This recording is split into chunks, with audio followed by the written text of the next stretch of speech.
चलिए आज हम आज़ादी की ओर, स्वतंत्रता की ओर और संवैधानिक विकास की प्रक्रिया में एक कदम और आगे बढ़ाते हैं।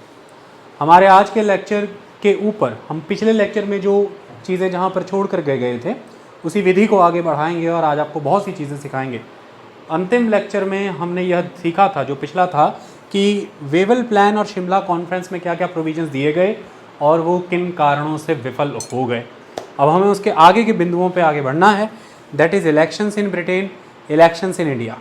तो इलेक्शंस इन ब्रिटेन के ऊपर आते हैं क्योंकि हमें रीच करना है कैबिनेट मिशन प्लान पे। This cabinet mission plan system is very very important. इस पे पहुंचने के लिए जो पृष्ठभूमि उस वक्त बनी है उसे अब हम समझने का कार्य करते हैं। देखिए, ब्रिटेन में इलेक्शंस हुए 1945 मई का मंथ था। जर्मनी वेस्टर्न यूरोप में सबमिट कर चुका था टू द अलाइड पावर, और इसी कंडीशन में अब हम जुलाई में वहाँ पर चुनाव होते देखते हैं और उस चुनाव में अप्रत्याशित जीत मिली है लेबर पार्टी को। आप सब जानते हैं कि वहाँ पर कोalition की सरकार थी जिसमें कंजर्वेटिव्स भी थे, लेबर्स भी थे, लिबरल भी थे, लेकिन इस वक्त अब वहाँ पर लेबर पार्टी की सरकार बनी है और फिर यहाँ से ये उम्मीद लगाई जा रही थी कि लेबर पार्टी के इस गवर्नमेंट के फलस्वरूप अब भारत को एक इंडिपेंडेंस मिल जाएगी। तो क्यों ये उम्मीद क्यों लगाई जा रही थी? देखिए, 1938 का समय था, 24 जून की कहानी थी। फिल्किंस लंदन में जवाहरलाल नेहरू की मुलाकात लेबर रिप्रेजेंटेटिव से होती है और उसमें बहुत इंपॉर्टेंट पर्सनैलिटीज़ शिरकत करते हैं। मीटिंग में खुद क्लीमेंट एटली उसका हिस्सा बने, एनरन बेवान उसका हिस्सा थे, स्टेफर्ड क्रिप्स उसका हिस्सा थे और हैरोल्ड लास्की। तो ये कद्दावर लेबर पार्टी के नेता उस 24 जून 1938 लंदन फिल्किंस में हुई मीटिंग का हिस्सा थे जिसमें जवाहरलाल नेहरू ने उस वक्त शिरकत की थी। और उस वक्त कुछ वायदे किए गए थे, कुछ बातें की गई थी जवाहरलाल नेहरू के साथ। वायदा ये किया गया था कि यदि लेबर पार्टी पावर में आती है ब्रिटेन में तो फिर एक कॉन्स्टिट्यूएंट असेंबली बनाई जाएगी जो इंडिया के लिए कॉन्स्टिट्यूशन डिसाइड करेगी, वो भी यूनिवर्सल सफरेज के बेसिस पर, यानी कि सभी को वोट डालने का अधिकार होगा। और दूसरी सबसे बड़ी बात कि भारत को आज़ादी दी जाएगी, इंडिपेंडेंस दी जाएगी। अब ये वायदे सामने खड़े थे, ऐसे में वायदा भी इतना मुखर था कि मुकरा नहीं जा सकता था, और जीत भी इतनी ज़बरदस्त थी लेबर पार्टी की कि यह भी बहाना नहीं बन सकता था कि हमारी कोलिशन की सरकारें हैं या हमारे पास आंकड़े कम हैं, हम अपने किए हुए वायदों पर साफ खड़े नहीं हो सकते। तो दोनों परिस्थितियां अब ऐसी थीं कि मुकर पाना नामुमकिन था, और ये भारत में उस समय के वाइसरॉय वेवल को नज़र आ रहा था और वो खुद इस बात को मान रहे थे, गलत फहमी में थे कि शायद अब लेबर पार्टी की ये नई सरकार मेरे कांग्रेसी साथियों को देश की कमान सौंप करके चली जाएगी और भारत आज़ाद हो जाएगा। लेकिन उनकी ये गलतफहमी जल्दी ही ख़त्म हो जाती है। कारण ये हो जाता है कि वो ये भूल गए कि ब्रिटेन की पॉलिटिक्स बहुत यूनिक है। वहाँ पर लेबर पार्टी अक्सर वो वायदे करती है जब वो पावर में नहीं होती, और जब पावर में होती है तो उन्हीं वायदों से बहुत अलग चलती है। ऐसे में जब वहाँ के कंजर्वेटिव और लिबरल्स इतिहास में अपनी कई डिफरेंसेस के बावजूद भी इम्पीरियलिस्ट पॉलिसीज़ को लेकर के, कॉलोनीज़ को लेकर के हमेशा एक नज़र आए हैं, एक से मापदंड पालन करते नज़र आए हैं। ऐसे में यह भी कोई आपके लिए सरप्राइज़ नहीं होता यदि लेबर पार्टी भी लिबरल्स की लाइन पर चलते हुए कंजर्वेटिव्स की सोच के साथ ही एक इत्तेफाक रखती, उसके साथ एक सहमति रखती कि हाँ, भारत को लेकर के उसकी नीतियाँ कुछ उसी दिशा में लगभग नज़र आती हैं जिस दिशा में जैसी कंजर्वेटिव्स की नज़र आती हैं। क्लीमेंट एटली भी कुछ इसी सोच के साथ आगे बढ़ेंगे। मुद्दा अब यहाँ पर यह आ जाता है कि भारत सही मायने में अब कंट्रोल में रखने लायक था भी नहीं। मैंने आपको कल के लेक्चर में बता दिया था कि वर्ल्ड वार 2 के बाद की परिस्थितियाँ कुछ ऐसी थीं, इकोनॉमिक बर्डन इतने ज़बरदस्त थे ब्रिटिशर्स के ऊपर, सिविल अथॉरिटीज़ और मिलिट्री अथॉरिटीज़ अब पूरी तरह से वेयर आउट हो चुकी थी, वापस जाना चाहते थे। अगला इंपॉर्टेंट आस्पेक्ट, अब कॉलोनीज़ के ऊपर कंट्रोल करना इतना प्रॉफिटेबल नहीं था क्योंकि यहाँ पर पॉलिटिकल कैंपेन्स बहुत स्ट्रॉन्ग हो चुके थे, पॉलिटिशियंस अवेकन थे, अवेयर थे। यह सारी परिस्थितियाँ थीं और किसी भी समय मास स्ट्रगल्स हो सकते थे, और इस समय युद्ध में तबाह हो चुके ब्रिटेन को ही संभालना ज़रूरी था। हालांकि ब्रिटेन युद्ध जीता भी था और international balance of power change हो चुका था, जिसमें अमेरिका और रशिया अब इम्पॉर्टेंट बैलेंस ऑफ पावर संभाल रहे हैं। ब्रिटेन के पलड़े में अब शक्ति का भार नहीं था। ऐसे में दबाव था अमेरिका का और यूएसएसआर का कि भारत के विषय में एक कंस्ट्रक्टिव डिसीजन लिया जाए। ये तो थे। तो ऐसे में न्यू कॉलोनियलिज्म का रास्ता ज़्यादा अपनाना ज़रूरी था, जिसके तहत भारत को आज़ाद भी कर दिया जाए, लेकिन इतना टूटा हुआ, इतना कटा हुआ, डिसयूनाइटेड, पूरी तरह से इनफैक्चुअल भारत हो जो राजनीतिक, आर्थिक और हर तरह से व्यावसायिक तौर पर हमारी ज़रूरतों, हमारी समर्थन पर निर्भर करे, कभी भी अपने स्तर पर विकसित ना हो पाए। और ऐसे में इन फाइनेंसेस, कैपिटल, साइंस, टेक्नोलॉजी, इनके माध्यम से सेनाओं और इक्विपमेंट्स, वार वेपन्स की सपोर्ट के नाम पर हम हमेशा इस डेवलपिंग नेशन को अपनी उंगलियों पर नचाते रहें। ये हमारे उसी इकोनॉमिक, पॉलिटिकल, सोशल इंटरेस्ट को हमेशा सर्व करता रहेगा जिसे ये पहले सर्व करता था, जब हम यहाँ पर डायरेक्ट इकोनॉमिक एक्सप्लॉयटेशन करते थे और इनडायरेक्ट पॉलिटिकल कंट्रोल करते थे। ये आगे भी चलता रहेगा, इसे न्यू कॉलोनियलिज्म माना गया, ये जानते थे। इसीलिए क्लेमेंट एटली का बिहेवियर कोई दूसरे प्रधानमंत्रियों से अलग नहीं था जो कि कंजर्वेटिव के प्रधानमंत्री थे।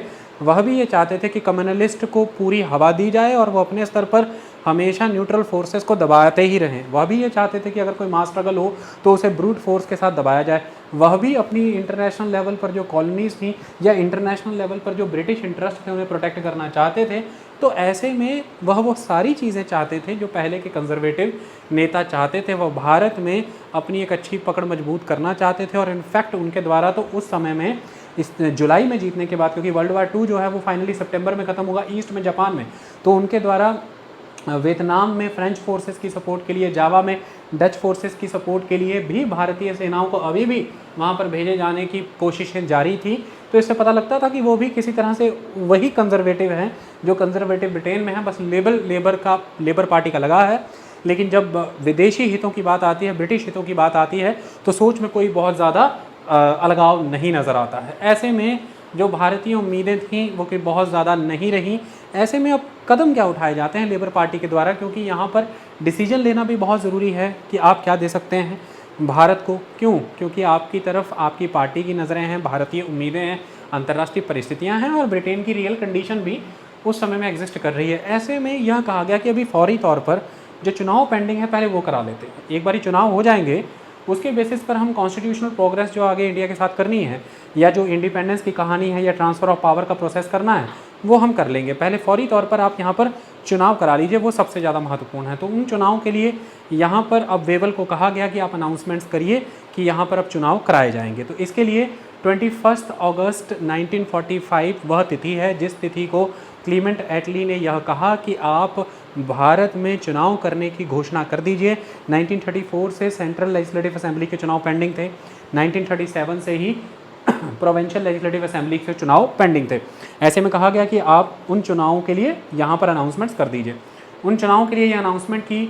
इसके बाद बहुत और अग्रेसिव, प्रोएक्टिव होकर के वेवल ने अपने लेवल पर सितंबर 21 के अराउंड अपने लेवल पर एक घोषणा जारी कर दी, जिसमें उन्होंने कहा कि हमारा जो अर्लीस्ट पॉसिबल जो हमारा इंडिया को लेकर के डिसीजन है वो ये है कि हम बहुत जल्दी भारत को सेल्फ गवर्नमेंट प्रोवाइड करना चाहते हैं। अर्लीस्ट पॉसिबल सेल्फ गवर्नमेंट, ये बहुत बड़ी बात है। ये 1938 के 24 जून के कंप्लीट इंडिपेंडेंस वाले स्टेटमेंट से बिल्कुल अलग स्टेटमेंट था। इसमें इंडिपेंडेंट शब्द को बड़े ज़बरदस्त तरीके से उन्होंने हटा दिया और अर्लीस्ट सेल्फ गवर्नमेंट शब्द का यहाँ पर चयन किया गया और ये कहा गया कि हम खुद चाहते हैं कि भारत की कॉन्स्टिट्यूशनल इशू सॉर्ट आउट हो जाए।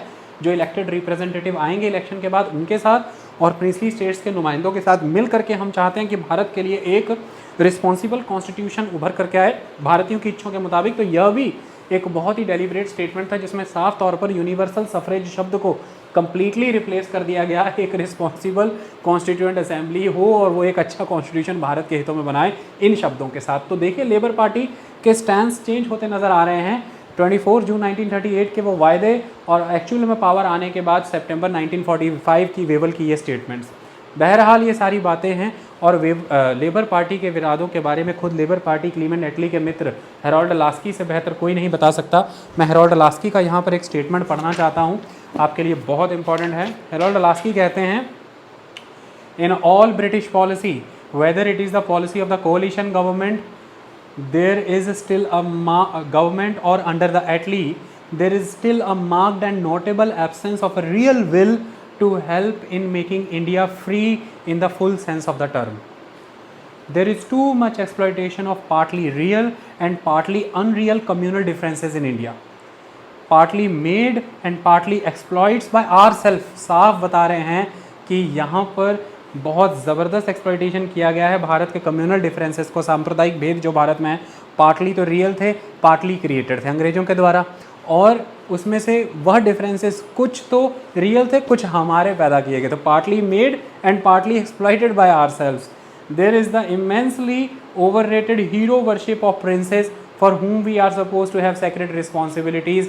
जो प्रिंसेस हैं उनको हमने हमेशा प्रायोरिटी पे रखा और हमेशा ऐसा हमने समझा कि जैसे हमारी उनके प्रति कोई बहुत ही ऐसी धार्मिक तौर पर, जैसे रिलीजियसली कोई हमारी ड्यूटी उनके प्रति बनती है, उसे हमें पूरा करना है। यही सारी चीज़ें इस दौर में हुई हैं। और अब जब इलेक्शन का स्टेटमेंट आ चुका है तो इलेक्शन की प्रक्रिया की शुरुआत होगी, क्योंकि और कुछ करने को है ही नहीं। वेबल प्लान फेल हो चुका था जून 1945 में। उसके बाद 21 अगस्त की यह चुनाव की घोषणा, क्योंकि ब्रिटेन में सरकारें बदल चुकी थी। उसके बाद अब फाइनली दिसंबर 1945 से जनवरी 1946 के तहत भारत में अब चुनाव होंगे। ब्रिटेन के चुनाव के बाद अब भारत के इस चुनाव के क्या नतीजे आते हैं वो मैं आपको समझाता हूँ। देखिए, इलेक्शन जो हुए हैं 1945 दिसंबर से 1946 जनवरी के बीच में, इसके रिजल्ट्स उसी लाइन पर निकल कर के आए जो एक्सपेक्टेड किए जा रहे थे। वेबल प्लान के बाद मुस्लिम लीग की प्रतिष्ठा काफ़ी बढ़ चुकी थी मुस्लिम मासेस के बीच में, ये हमें एक्सेप्ट करके चलना होगा। अब अंततः यहाँ पर क्या उभर करके आया वो देखिए, सबने अपना भरपूर शक्ति प्रदर्शन किया, पूरी तरह से हर चीज़, हर संसाधन को यहाँ पर झोंक दिया गया। बहुत सारी चीज़ें हैं, जब मैं आगे आज़ादी मिल जाने के बाद कम्युनलिज्म का चैप्टर कराऊंगा, उसमें मैं बहुत डिटेल में कम्युनलिज्म के एस्पेक्ट से इन चीज़ों को, इन इवेंट्स को वापस से ट्रेस करके आपको दूंगा, टेंशन नहीं लेनी है। अभी के लिए हमें आज़ादी की ओर पहुँचना, तो मैं इवेंट्स बाय इवेंट्स आगे बढ़ रहा हूँ, इसलिए उस हिसाब से उसकी डिटेलिंग हो रही है।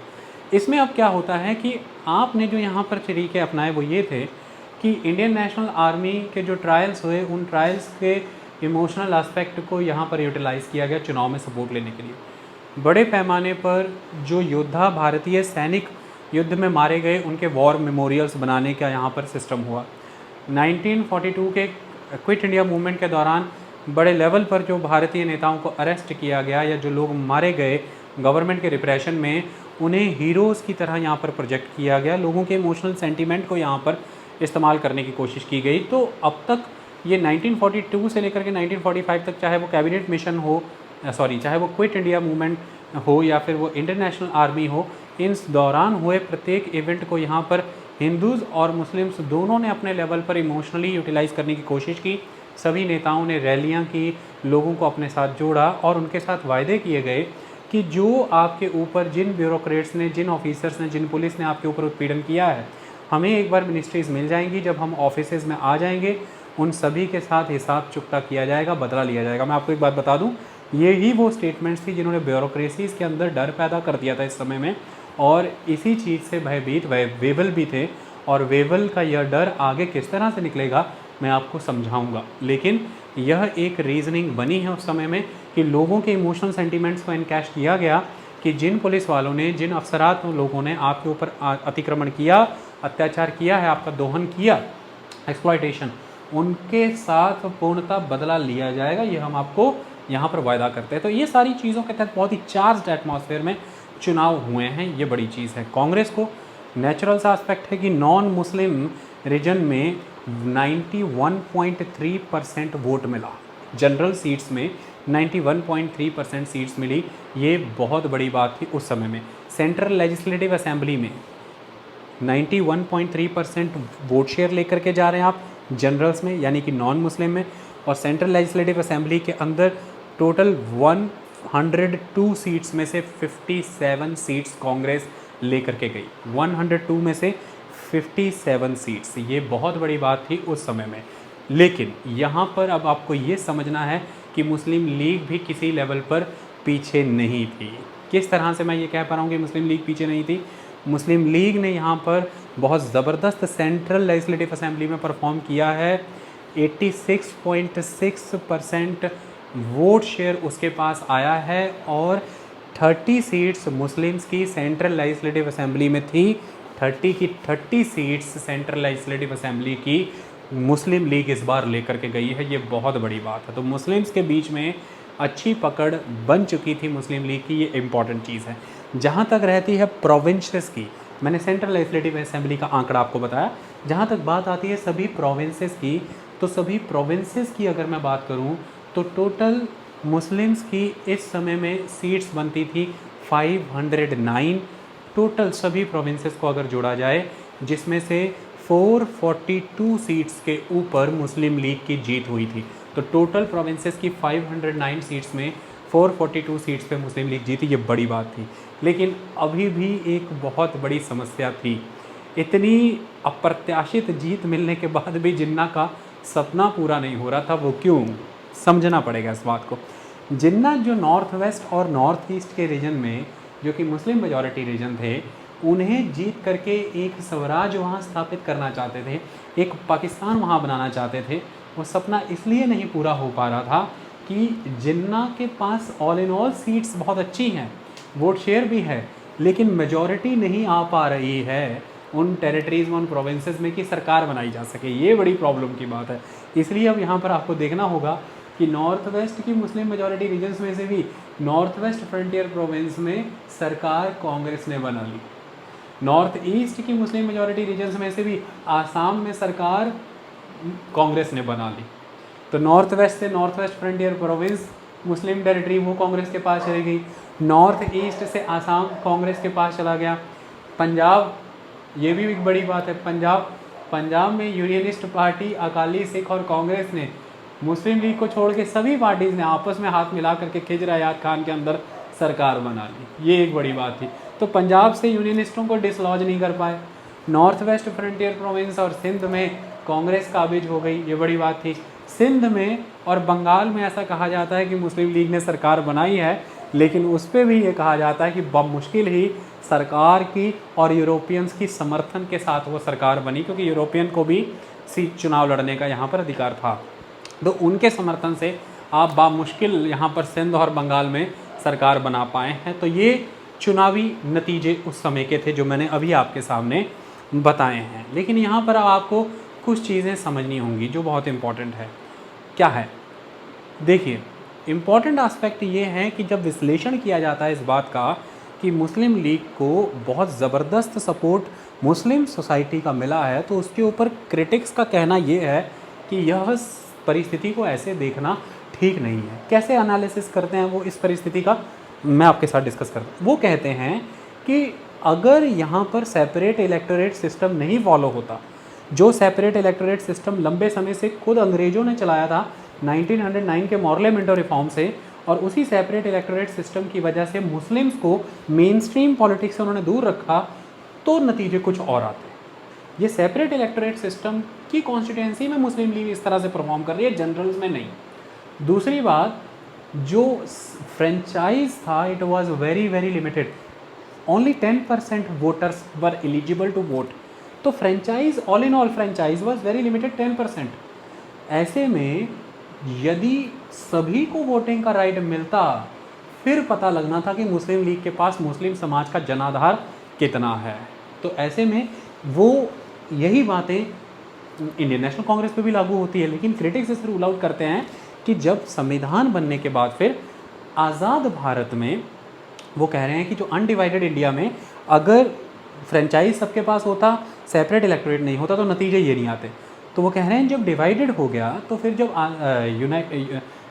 भारत जब आज़ाद हो गया, उसके बाद पॉपुलर इलेक्शन 1952 में भारत में हुए। कांग्रेस ने वहाँ पर बहुत ज़बरदस्त परफॉर्म किया। पॉपुलर यूनिवर्सल एडल्ट फ्रेंचाइज के मेथड पे सबको वोटिंग का राइट मिला, चुनाव हुए, कांग्रेस ने ज़बरदस्त परफॉर्म किया। तो मतलब कांग्रेस पहले भी परफॉर्म कर रही है जब फ्रेंचाइज लिमिटेड है, कांग्रेस बाद में भी परफॉर्म कर रही है जब इलेक्शन पॉपुलर है। लेकिन यहीं पर मुस्लिम लीग ने 1954 में 2 साल के बाद जब ईस्ट पाकिस्तान रीजन में, उस ईस्ट पाकिस्तान में जिसमें कि बंगाल आता था, बाद में वो बांग्लादेश हो गया है, तो जब 1954 में ईस्ट पाकिस्तान रीजन में चुनाव हुए हैं, तो मुस्लिम लीग को मुंह की खानी पड़ी है वहाँ पर ईस्ट में। ये एक बहुत बड़ी चीज़। इसके बाद खुद मुस्लिम लीग ने वेस्ट पाकिस्तान में भी अपनी ज़मीन गंवा दी थी दूसरी पॉलिटिकल पार्टियों के हाथों थोड़े समय के बाद। तो जब पॉपुलर इलेक्शन ईस्ट पाकिस्तान में हुआ, वहाँ पर आप ख़त्म। अदर पार्टीज़ वेस्ट में भी आप लंबे समय तक टिक नहीं पाए, ख़त्म कर दिया गया आपको। और कई बार तो मिलिट्री कू हुए हैं, तख्ते पलट दिए गए हैं। तो इसलिए वो ये कहते हैं कि ये जीत कोई बहुत बड़ी पॉपुलर विक्ट्री नहीं थी। लेकिन फिर भी सत्य ये है कि मुस्लिम लीग इन चुनावों में जीती है, मुस्लिम लीग का कद बड़ा है। ये एक बहुत इम्पॉर्टेंट चीज़ थी। तो सेंट्रल लेजिस्लेटिव असेंबली में भी 30 सीटें मुस्लिमों की में से 30 सीटें लेकर के आना बड़ी चीज़ थी। लेकिन ऐसे में अगर आप कहेंगे तो कांग्रेस की परफॉर्मेंस बिल्कुल भी बुरी नहीं थी। नॉर्थ वेस्ट फ्रंटियर प्रोविंस मुस्लिम, देखिए सरकार बनाई। आसाम मुस्लिम, देखिए सरकार बनाई। पंजाब में भी सीटें लेकर के गए हैं, सिंध में भी कुछ सीटें लेकर के गए हैं, यूनाइटेड प्रोविंस में, बिहार में भी सीटें लेकर के गए हैं जो कि मुस्लिम सीटें थी। तो मैं जब कह रहा हूँ सीटें लेकर के गए हैं तो मुस्लिम सीटें लेकर के गए हैं। तो ये एक बहुत बड़ी चीज़ थी। मद्रास में, उड़ीसा में, सेंट्रल प्रोविंसेस में, यूनाइटेड प्रोविंसेस में, बिहार में, नॉर्थ वेस्ट फ्रंटियर प्रोविंस में, आसाम में कांग्रेस ने अपनी सरकार बनाई है। ये भी एक बहुत बड़ी चीज़ थी। तो इस तरह से कांग्रेस का performance all in all general constituency में ज़बरदस्त रहा, क्लीन स्वीप रहा। उस लेवल पर 11 प्रोविंसेस हुआ करती थी, 4 कमिश्नरेट हाई कमिश्नर एरियाज़ हुआ करते थे, तो ज़बरदस्त। लेकिन मुस्लिम लीग भी 1927 के कंपैरेटिवली बहुत आगे खड़ी थी। मुस्लिम वोट जनाधार बहुत बड़े स्तर पर अपने साथ उसने भी ले लिया था। 86.6% वोट शेयर बहुत बड़ी चीज़ होती है। और 30 में से 30 seats in the central legislative assembly, 509 total provincial seats में से 442 seats. It was a very big achievement at the end of the Muslim league. The problem was कि मेजॉरिटीज़ नहीं आ पाई उस लेवल पर, तो सरकारें नहीं बना पाए। तो only 2 governments were there in the provinces of Sindh and in the Bengal. तो that was the whole aspect of the election system. अब जैसा कि एक्सपेक्टेड था कि इलेक्शन सिस्टम किया जाएगा, तो अंग्रेज़ों की खुशी का कोई ठिकाना नहीं था। क्यों? जो इतने लंबे समय से मेहनत की जा रही थी वो हो गया ना। मुस्लिम सीट्स पे मुस्लिम लीग और जनरल में कांग्रेस, तो क्या यही तो करना था। कम्युनलिज्म पे मोहर लग गई, सांप्रदायिकता पे मोहर ठोक कर लग चुकी है, और अब सिचुएशन पूरी क्लियर है इस वक्त और माहौल बन चुका है। अब आगे बढ़ेंगे अंग्रेज अपनी स्कीम के तहत, और इसी के तहत अब अनाउंसमेंट्स होंगी ब्रिटेन में कैबिनेट मिशन प्लान के लिए। तो सबसे पहले अब हुआ क्या है, जब जुलाई 1945 में ब्रिटेन में लेबर पार्टी की सरकार बनी थी, तो लेबर पार्टी की सरकार बनने के साथ ही ये चीज़ हो गई थी कि इंडिया के बहुत ही हिमायती, ऐसा कहा जाता है, बड़े मित्र, हालांकि मित्र तो उनमें से कोई भी नहीं था, कहा जाता है कि भारत के मित्र लॉर्ड पैथिक लॉरेंस को उसी समय secretary for the state of India बना दिया गया था, लियो एमरी की जगह पे। तो पैथिक लॉरेंस भारत के हिमायती हैं, कहते हैं कि उनको बना दिया गया। तो अब फरवरी 1946 Lord Pethick Lawrence House of the Lords में, यानी कि ब्रिटेन की पार्लियामेंट के अपर हाउस में, ये स्टेटमेंट देते हैं कि अब हम भारत के पास एक हाई पावर्ड कैबिनेट मिशन भेजने जा रहे हैं with all the 3 members of cabinet portfolio. जो कैबिनेट के मंत्री हैं तीनों, उनके द्वारा ऑर्गेनाइज्ड एक cabinet high powered mission India जाएगा। ये वो फरवरी में कह रहे हैं, और सेम स्टेटमेंट को क्लीमेंट एटली, वहाँ के प्रधानमंत्री, मार्च में 1946 में हाउस ऑफ कॉमन्स के सामने ये बात प्रेजेंट कर रहे हैं। और इसी के तहत 3 मेंबरी कैबिनेट मिशन प्लान भारत आता है 24 मार्च 1946 को। ध्यान रखें, कैबिनेट मिशन प्लान पे आज बहुत डिटेलिंग हो जाएगी, लेकिन कैबिनेट मिशन प्लान के तहत जो आगे कॉन्स्टिट्यूएंट असेंबली बनेगी उसकी भी बात आज हम करेंगे, लेकिन कॉन्स्टिट्यूएंट असेंबली पे डेडिकेटेड लेक्चर एक बाद में जाकर के आएगा जब हम आज़ादी के बाद की प्रक्रिया को समझेंगे।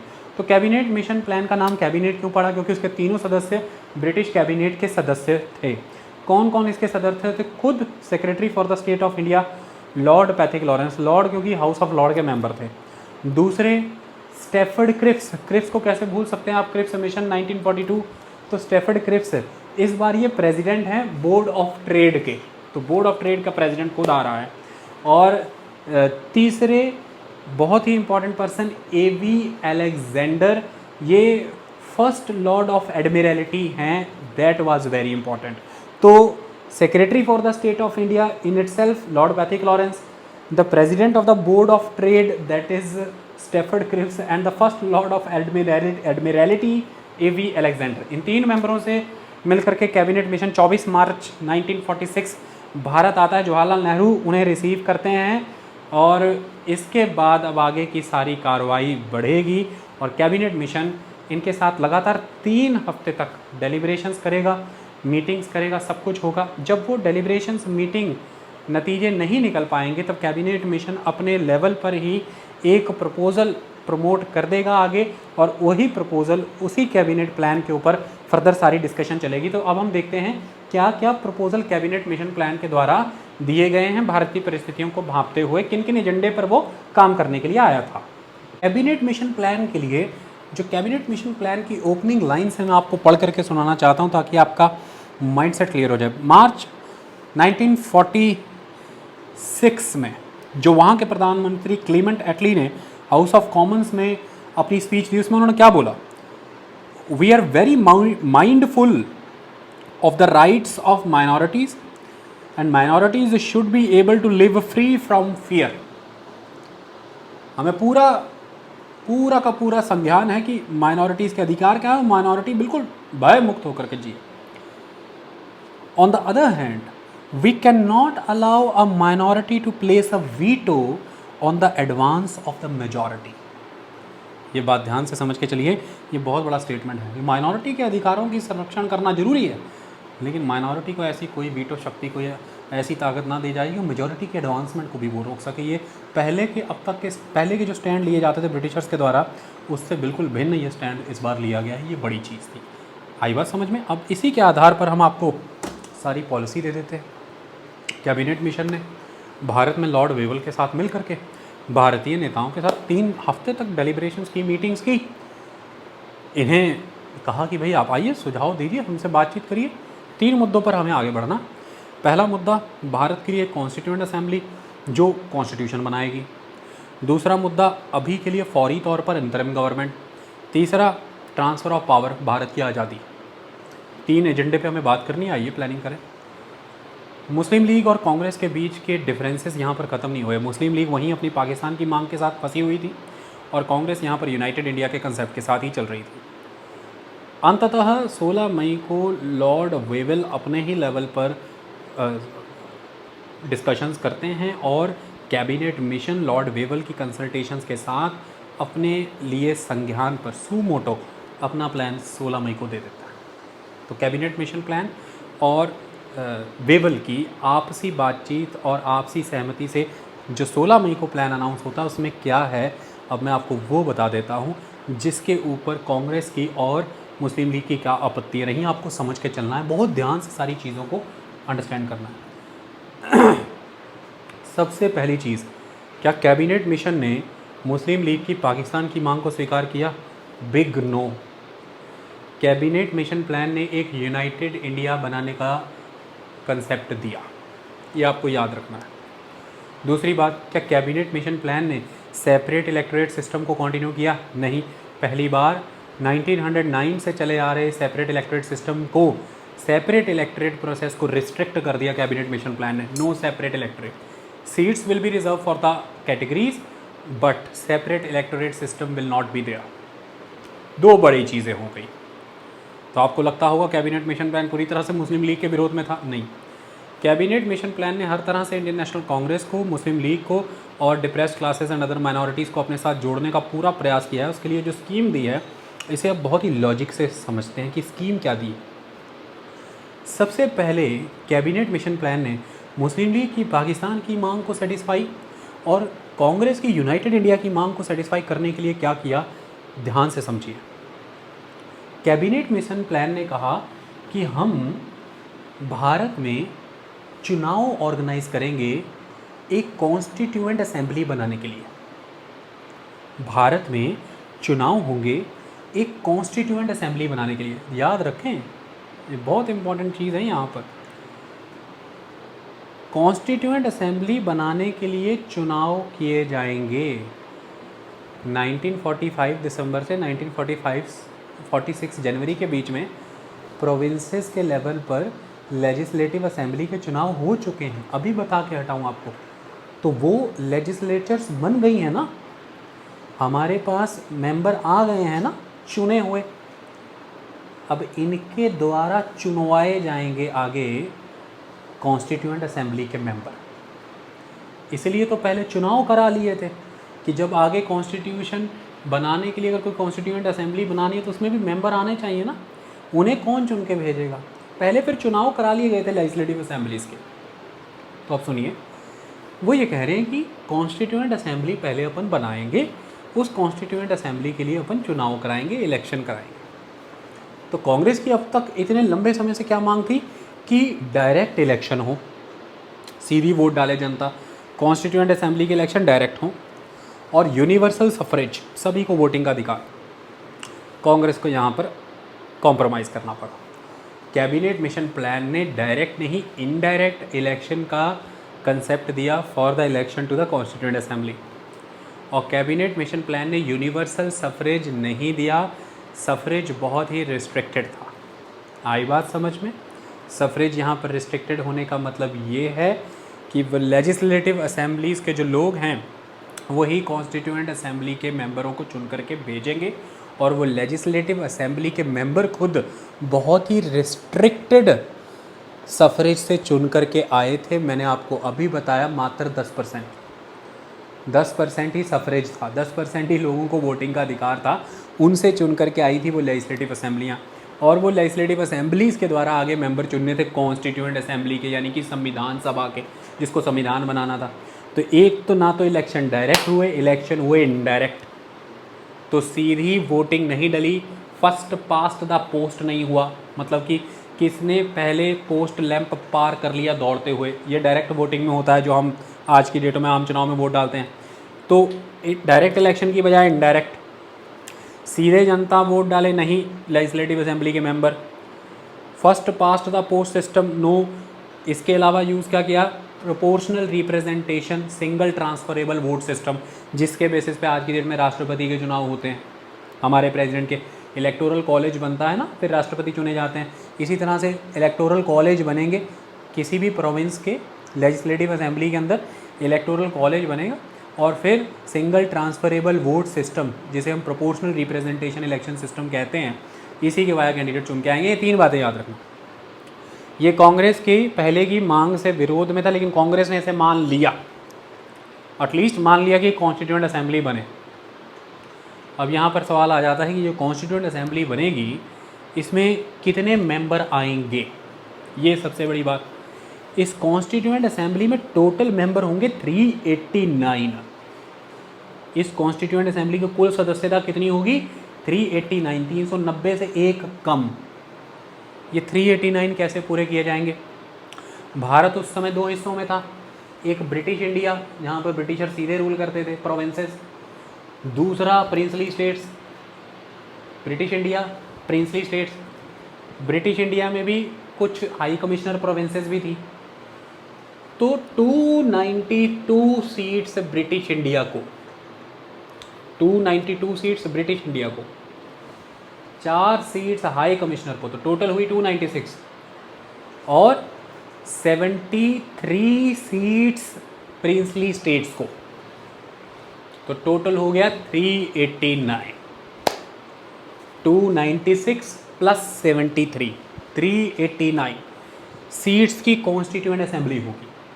ओके, अब ये जो ब्रिटिश इंडिया में 296 सीट्स हैं, इनका कैसे सिस्टम अपन को सेट करना है, इसको भी समझना बहुत ज़रूरी है।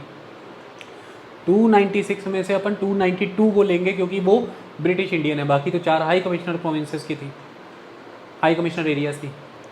तो 292 में से 210 जनरल सीटें, 210 जनरल, 78 मुस्लिम्स, 4 सिख, तो 210 प्लस 78 कितने हुए, 288, प्लस 4 292 हो गए पूरे। तो 210 जनरल सीटें, 78 मुस्लिम्स रिजर्व सीटें, 4 सिख रिजर्व सीटें। मैं ऐसे क्यों बता रहा हूँ, भेजे में रहना चाहिए, क्वेश्चन आते हैं, आई बात समझ में, तो इमेजिन करके बिठा लेना। कुल कॉन्स्टिट्यूएंट असेंबली की सीटें 389, 292 British India, 4 high commissioner area 296, 73 princely states. तो 292 जो ब्रिटिश इंडिया है उसमें से 210 किसकी, जनरल, 78 मुस्लिम्स, और 4 सिख। क्लियर कहानी। ब्रिटिश इंडियन प्रोविंसेस और हाई कमिश्नर एरिया सीट्स कैसे बनेंगी? Indirect election, single transferable vote system. Princely states की सीटें कैसे भरेंगी? No election, nominated candidates. आई बात समझ में? यह भी कांग्रेस का आगे जाकर के ऑब्जेक्शन होगा। क्लियर। अब अंततः किस प्रोविंस को कितनी सीटें देनी है ये कैसे तय होगा? तो पॉपुलेशन के बेसिस पर हर प्रोविंस को सीट मिलेगी। जैसे मान लीजिए पंजाब प्रोविंस, तो उसकी जितनी जनसंख्या उतनी सीटें उसकी जेब में, कि 292 में से पंजाब से कितने आएंगे, तो हर 10 लाख पे एक सीट। आज भी यही फॉर्मूला अपन फॉलो करते हैं। और पंजाब को मान लीजिए, पंजाब को चली गई सपोज करो 6 सीटें, मान लो 60 लाख पॉपुलेशन थी, तो ऐसे में पंजाब के ही भीतर वो 6 सीटों का बंटवारा कैसे होगा? कम्युनिटी के बेसिस पर, कि पंजाब में फिर उससे 60 लाख में से किस कम्युनिटी की कितनी पॉपुलेशन है। आई बात समझ में? तो इसके बेसिस पर 3 कम्युनिटी कुल बनाई गई थी इस समय में। पहली कम्युनिटी मैंने अभी बताया 292 में से 210 सीटें जनरल को थी, तो पहली कम्युनिटी जनरल, दूसरी कम्युनिटी मुस्लिम, तीसरी कम्युनिटी सिख। टोटल 3 कम्युनिटियाँ ही यहाँ पर चुनी गई थी। आई बात समझ में? तो इस तरह से आपने पहले सीट्स बांटी हैं प्रोविंसेस को उनकी जनसंख्या के हिसाब से, फिर उनमें भी आपने सीट्स जो रिज़र्व रखी हैं वो फिर कम्युनिटी के हिसाब से, कि उसमें उस कम्युनिटी की कितने जनसंख्या एग्जिस्ट करती है। आज भी ऐसे ही होता है कि पंजाब की कुल कितनी सीटें, उसमें से एससी की कितनी सीटें हैं, जहाँ पे एसटी होते हैं उनमें से एसटी की निकलती है। ये तो हो गया फॉर्मूला। हाई कमिश्नर में ये पॉपुलेशन वाला और कम्युनिटी वाला फॉर्मूला थोड़ा चेंज था। ये हो गया सारा फॉर्मूला सिस्टम। पहला तो ये कंसेप्ट हो गया। अब कॉन्स्टिट्यूएंट असेंबली के मेंबर चुन करके आ गए, मान लो 296 आ गए, चुन करके आ गए। अब क्या होगा? ये चुन करके आने के बाद क्या करेंगे? अब बनाए जाएंगे 3 section, section A, section B, section C. ये क्या है? Section A, section B, section C. Total जो प्रोविंसेस है ना, वो टोटल प्रोविंसेस, उन टोटल प्रोविंसेस को 3 सेक्शन में ग्रुप किया जाएगा। ग्रुपिंग। सेक्शन ए में हिंदू मेजॉरिटी प्रोविंसेस, मतलब 6 प्रोविंसेस सेक्शन ए में डाल दी। वो कौन सी हो गई? United province, Bihar, Madras, Bombay, central province, Orissa. तो 6 नॉन मुस्लिम या non Sikh Hindu majority provinces section A में, इसमें जोड़ी 3 हाई कमिश्नर एरियाज़ और, दिल्ली, अजमेर मारवाड़ इकट्ठा है, और कुर्ग। दिल्ली, अजमेर, मारवाड़ और कुर्ग ये भी जोड़ दिए हाई कमिश्नर एरिया भी इसमें। तो 6 provinces plus 3 high commissioner area section A. Section B में नॉर्थ वेस्ट की मुस्लिम मेजॉरिटी प्रोविंसेस, तो कौन सी होंगी ये? Sindh, Punjab, north west frontier province. 3। इसमें एक और जोड़ेंगे हाई कमिश्नर एरिया बलूचिस्तान, तो कितने हो गए? 4। 3 प्रोविंसेस, एक हाई कमिश्नर एरिया। तो हाई कमिश्नर एरिया टोटल कितने थे कंट्री में? 4। चारों एडजस्ट करा दिए ना। बलूचिस्तान सेक्शन बी में, नॉर्थ वेस्ट में मुस्लिम मेजॉरिटी में चला गया, और दिल्ली, अजमेर, मारवाड़ और कुर्ग सेक्शन ए में चले गए।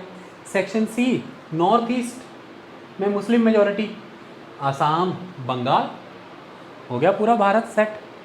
क्या दिक्कत की बात है? मामला 6 6 3 9 2 11 11 ही तो प्रोविंस होती थी इंडिया में। उस दिन से यही तो पढ़ा रहा हूँ कि 11 प्रोविंसेस में से 8 में 1937 के इलेक्शन में 11 प्रोविंसेस में से 8 में तो कांग्रेस ने अपनी सरकारें बना ली, और 9 में तो सरकारें बना ली, 8 में उनके प्रधानमंत्री बने। तो 11 प्रोविंसेस मैंने सेट करा दी। 6 सेक्शन ए में आ गई, 3 सेक्शन बी में नॉर्थ वेस्ट वाली, 2 सेक्शन सी में नॉर्थ ईस्ट वाली। अब यहाँ से क्या दिखा? सेक्शन बी की वो 3 प्लस एक हाई कमिश्नर एरिया 4, तो आप इजी करने के लिए 3 ही समझो, और सेक्शन सी की वो 2, तो 3 2 5। तो इस तरह से सेक्शन सी को सेक्शन बी को जोड़ दे तो मुस्लिम मेजोरिटी में भी तो 5 प्रोविंसें आ गई और हिंदू मेजोरिटी में 6। ये क्या मैं कर रहा हूँ?